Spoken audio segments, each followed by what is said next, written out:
Hello, good morning. Good morning. Ngayon babalik tayo sa mga issue, samot-saring mga issue na nangyayari sa atin dito sa Pilipinas. So, lalo na ngayon yung pinaka big issue, yung sa flood control na halos nilalos ng mga kontraktor ang budget para sa flood control na sana naiwasan bumaha dito sa buong Metro Manila, Pampanga, Bulacan, Laguna, na sana'y naging maayos at kung ginastos na ng tama ang pera sa flood control at ito mapagsamantalang mga kontraktor tulad ng Vizcaya family doon sa kanilang Alpha Omega Construction Company at saka yung St. Matthew, St. Gerald. Kita mo yun sa isang bid, nagkakasama-sama, same company, same owner ang nangyayari. Pero tama ngayon, sa huli sila pa rin mananalo sa bidding kasi siya out of 9 na contractors na sumali sa bidding ay iisa lang ang owner. Yan ang nagiging trend dito sa Pilipinas, tulad niya nangyari ngayon sa mga ano na yan, sa Vizcaya family. Grabe ang ginawa nila na talaga nagpayaman sila ng husto. Ultimo yung mga pandispe nila worth 7 million. We have 40 luxury car. Grabe, talagang pinagyabang nila sa buong Pilipinas na ganon sila ka-rich, na ang pera naman na galing talaga doon ay mga pera na galing rin sa ating pondo at sa kaban ng bayan, na ang daming naghihirap na Pilipino na talagang hindi natin inasahan na gano'n na pala kalala ang korupsyon sa Pilipinas. Minsan hindi ako naging sa mga na yan kasi akala ko nga nung naglabasan na yan yung mga Nipo Bibis na mga anak ng mga kontraktor. Kaya grabe ang nangyayari talaga, tulad niyan kay Claudine Co, kay Cruz, kay lahat halos ng mga lahat ng mga politician na talagang na-involved sa flood control ay talagang minasakay nila ang pondo ng gobyerno. Kaya hindi natin maiwasan na talagang na magiging yun talaga, na maging yung anomalya ang paggamit ng pundo at pera ng taong bayan. Pero sa ko nga, sa tagal ko, sa edad kong ito, sobrang corruption talaga ngayon. Although from doon lang sa binanggit ni President BBM na sabi niya mahiya naman kayo doon sa 15 na kontraktor na talagang halos nilimas ang pera ng taong bayan. Billions, hindi lang milyon, almost trillions pa nga ang talaga napunta sa flood control. Pero ilang tao lang nagpasasa, ilang pamilya lang ang lumalangoy sa pera at karangyaan.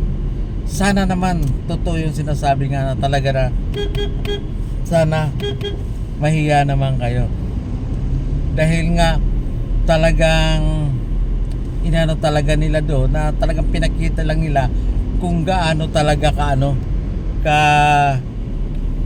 yung mga kontraktor na to, gaano talaga sila kagahaman sa pera. Talagang wala ng kahihiyan na sabihin delikadisa.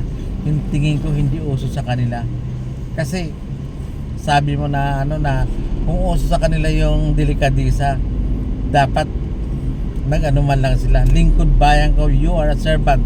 Pero anong ginawa nila? Tulad niyan kay Saldico, yan, kay Chis Escudero, yung mga yan talagang nagpasasa sila sa pera. Joel Villanueva, yan ang mga senador na sayang yung boto na binoto natin, sayang na sana naakala natin lingkod Panginoon, Jesus is Lord, iba pala nasa isip niya. Ano lang pala nila yan, kung sa ano, parang props lang nila yung mga ganung bagay na talagang kunwari baka Diyos o ano man. Pero buti na lang na ibulgar yan. Kaya salamat kay Senator Ping Lacson na talagang naibulgar yung mga anomalya na yan at nabulgar rin yung sa mga flood control na yan. At saka doon, mabalik ako doon sa Diskaya family, tumakbo ng mayor. Una-una dati na sila magkalaban ni Vico Soto dahil nga sa mga anomalyang ginagawa niya. Nagpatay ng building, mali naman ang specification na dapat 4 floor ka pero ginagawang 5 floor. Tapos ongoing ang construction, wala pa rin permit. Na dapat permit muna bago i-start ang construction. Yun dapat ang ano. Ibig sabihin doon lang may paglabag na talaga. Nakakitaan na sila talaga na hindi sumusunod at saka talagang nilalaro nila ang batas sa Pilipinas. Kasi tingnan mo ha, kung paano sila nagkaroon ng ganong sasakyan. Sa bagay, nabanggit naman ni Sara Diskaya na talagang yumaman sila ng billions simula sila masali sa DPWH. At saka yun ang kapal din nung ano yung district engineer ng Bulacan, di ba? Yung Henry Alcantara at saka yung kanyang dating assistant na si Fernandez na talagang kung lumustay ng pera kasi wala naman sila kasi ano, hindi man nila pinagpawisan yan. Una-una hindi nila pera, ninalakaw lang nila. Na ito naman si Henry Alcantara pumipirma, hindi niya alam na tapos na hindi pa pala tapos ang project o hindi pa man tinaumpisa ng project. Tapos nakasign na siya para po release ng payment. Gusto na rin makuha niya ang kanyang porsyento. Ganon sa mga district engineer. Kaya kahit alam nila na walang budget at saka yung budget doon ay talagang gusto nilang ma-release kaagad, sila sa suwila nangyayari na sila nagpipirmahan, approve ang project engineer from the contractor. So itong dala signatories, ito si Henry Alcantara, perma lang ng perma. Pero hindi katulad na sabi niya, napakadami raw ng papel na tinatrabaho at pang-araw-araw na ginagawa niya na hindi niya na matutukan. Bakit mo tinanggap yung ganyang trabaho kung hindi mo kayang gampanan? Ang dapat mong ginawa doon bago mo isign, dapat pinabisita mo nga sa tao, o ito ba, totoo ba to, mga ano na ba to, fully accomplished na ba to? Nagkasabwat-sabwatan talaga sila para manakaw ang pera ng taong bayan. Ganon sila kagaling. Talagang magaling talaga ang Pilipino pagdating sa ano. Although magagaling ang Pilipino, kaya lang magagaling rin sila magnakaw. Tulad dito mga nakapisto sa gobyerno. Parang wala na tayong pagkakatiwalaan. Sino pa bang pagkakatiwalaan natin? Pero wala tayong magagawa eh. Sila yung may mga power na para umupo dyan sa position. Ang problema nga nila, hindi nila tinatrabaho ng maayos ang kanilang sinumpaang tungkulin. Yan ang problema. Hindi natin sila masasabi na ano talaga dahil wala, binoto natin yan. Tulad niyan si Sara Duterte. Anong ginagawa niyan? Ano bang makukuha natin kung si Sara Duterte maging presidente? Anong mangyayari sa Pilipinas? Tingin ko lalong lumubog eh. Lalong lulubog. Panahon lang ng tatay niya na si Digong Duterte. Nako, harinawa na sana naman ay malinawan ng pag-iisip na yung mga uupo lalo na sa pagka-presidente na sana yung talagang totoong public servant na talagang, pero sabi nga sa ano nga, kasabihan nga ng mga ano talaga na once na ang politician daw umupo, hindi pwedeng maulingan ang kanyang kamay dahil nandyan ang pera sa mga talagang inaano ng ano talaga na ang talaga pagka-politiko ka na sana hindi naman lahat na ano na politician corrupt. Meron pa rin pangilang-ilang. Ito rin ang ano, ito pa may binubuo itong si ano na ang Mayor's League ng Good Governance, si ng mayor ng Baguio na si Magalong. Sana out of ilang nga yung mayor sa buong Pilipinas, so more than 1,000, pero ilan lang yung nag-member sa kanya. Ibig sabihin talagang takot nga lahat na mag-membro sa kanya kahit man lang 50%. Dahil ang mga yun lahat nakikinabang, lahat yun corrupt. Siguro ganun siguro talaga ang nangyayari sa ano natin sa Pilipinas, na talagang minsan ang corruption ay ano yan eh, nakakahawa siguro siya pagka nandiyan ka sa ano talaga, pag nandiyan na sa nakapisto na ang isang politiko, ang pangako, ika kanila pangako lang yan, pero talagang pagdating na sa corruption, talagang ano na sila, talagang inuubos na nila ang pera ng taong bayan. Ganun sila katindi, ganun sila kasuga pa sa pera, walang satisfaction, ganun sila kaganit siguro pagdating sa pera. Kaya sa ang ano ko lang nga talaga, na sana naman ay maging ano naman, na sana na ang Pilipinas tulad nga nito na i-issue tayo, ayan na naman yung ano, dati kay napulis yun sa ano rin, sa nakasuhan ng plunder dahil nga dyan sa pagnanakaw ng pondo ng fertilizer. Ngayon ito naman flood control, pero mas matindi ito dahil maraming apektado na Pilipino, halos lahat sa buong Pilipinas binabaha dahil nga sa issue ng flood control, na inkis na ipagawa yung mga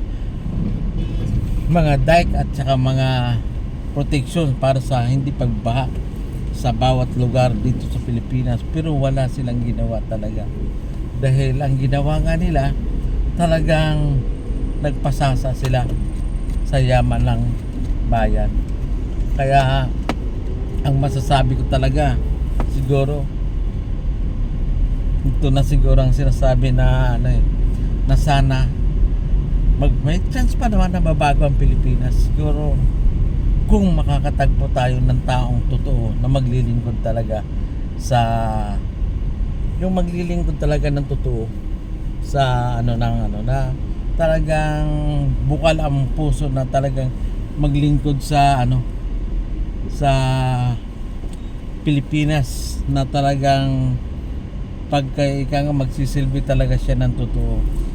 Siguro sa ngayon mahirapan pa tayo makakuha ng mga ganong tao, na sana ito si Bongbong Marcos, although kahit ang ano naman ang ano niya, pagbubulgar niya, dapat once na ganyan na ano na, although alam naman natin may due process na kailangan pa rin dumaan sa tamang hustisya ang mga nangyayari, pero sana naman na maging maayos ang lahat, na hindi lang sa magandang ano na magiging ano sa Pilipinas. Ang ano ko lang naman eh, na magkaroon lang ng mga magandang humawak at mga matitinong politician, although hindi naman natin mapipili yan kasi habang nangangampanya, napakabait ng mga politiko habang sinusuyo ang taong bayan sa kanilang boto. Although buti nga na bulgar itong ano eh, itong flood control. Kung hindi pa umupo si Ping Lacson, tingin ko wala magiging ano, hindi mabubulgar ang kanyang anomalya. Kasi kung iaasa mo lang kay ano talaga, Escudero, talagang wala ka rin maasahan kay Escudero dahil ang interest lang naman niya magkaroon siya ng power, magkaroon ng posisyon at hindi makababas as Senate President. Pero ganun pa man, ganun pa rin ang nangyayari, na talagang mabibigat ang mga issue ngayon. Kaya sana yung mga ano natin, yung mga punto ng pera ng taong bayan, sana ingatan ng mga namumuno, na itong mga senador, lalo na itong mga senador natin na ngayon parang wala na silang ginawa kundi magano na lang talaga sila, magano ng pera, maglustay ng pera ng bayan. Isa-isa na natin yung mga lustay, tulad niyan si Sara Duterte na walang ginawa, mag-travel.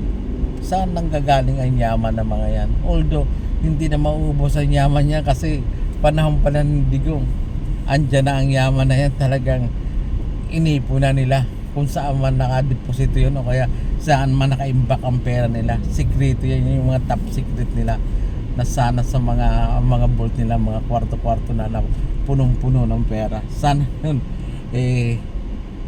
maano nila yan.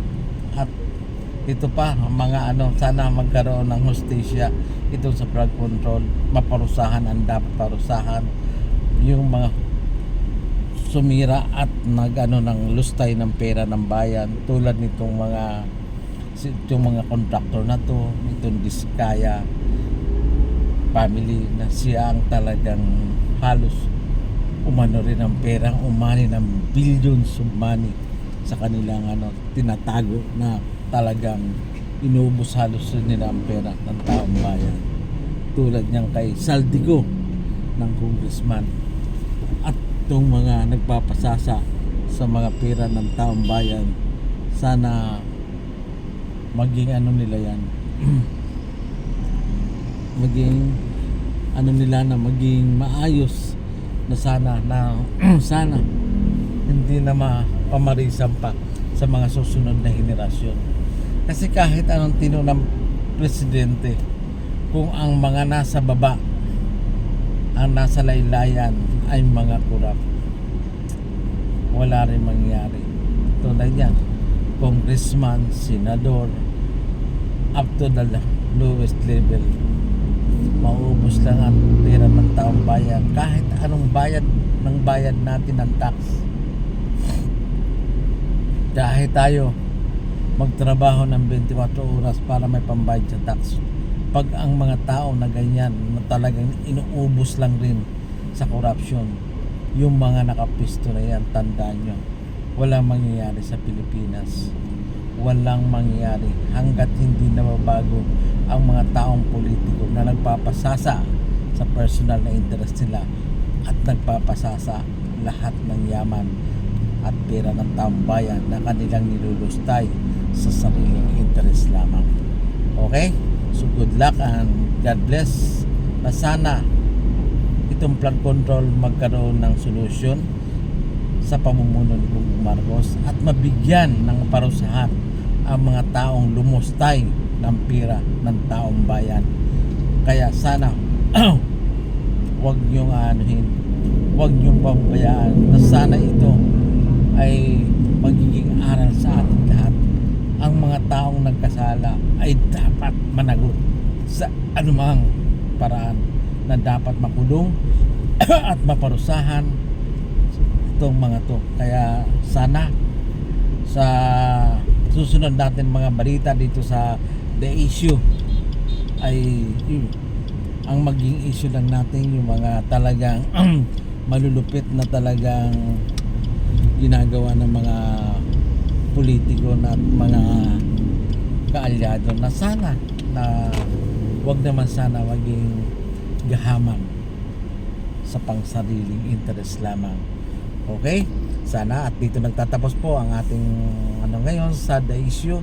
Sana kayo na po ang bahala kung ano magiging saysay nito, at sana please like and subscribe my The Issue in my blog. Thank you very much and God bless.